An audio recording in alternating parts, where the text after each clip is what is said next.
For today's video po mga kaplansya, magluluto po tayo ngayon ng ating lunch at pritong okra.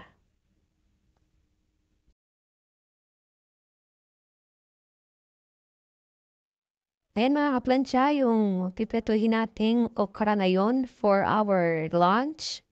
Ayan, kasi more on po, nakikita na po natin na lagi na lang nilalagay sa mga may sabaw yung okra. So for a change, ay gagawin naman natin kakaiba. Pipretuhin naman natin yung okra. So ayan mga kaplansya, pinas-forward ko na yan kasi para hindi na masyadong humaba ang ating video. So ayan, tinanggal ko lang yung tubig. Nilakasan ko na konti para uminit. Ayan, nilagay ko na yung mantika. As you can hear mga kaplansya, iba po talaga yung boses ko kasi yung totoong boses ko is magugulat po talaga kayo. Ayan mga kaplansya, napakagulo na yung video ko ng pasipin nyo, dali ko siya.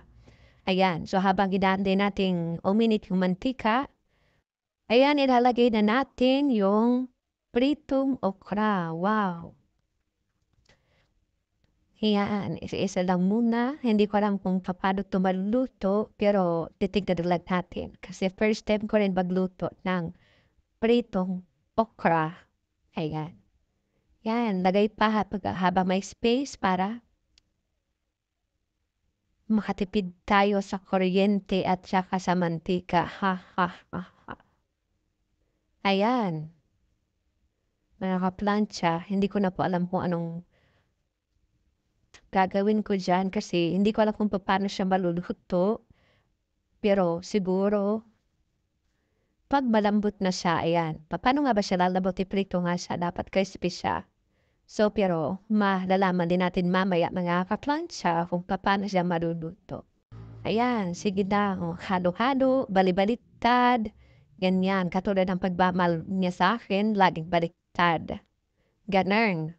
Sige mga kaplansya. Lutuin lang natin ito yung isang first set ng ating okra. Ayan. Kung kulong-kulo na yung mantika, hindi ko alam kung paano ba ito lulutuin. Ha, ha, ha. Ayan, baliktad ulit, ganyan. Sige lang, baliktarin mo lang yan. Pagod na. Ha, ha, ha. Ayan, medyo lumalambot na yung isa. Parang ramdam ko, ganito pala siya pag naluluto. Ayan.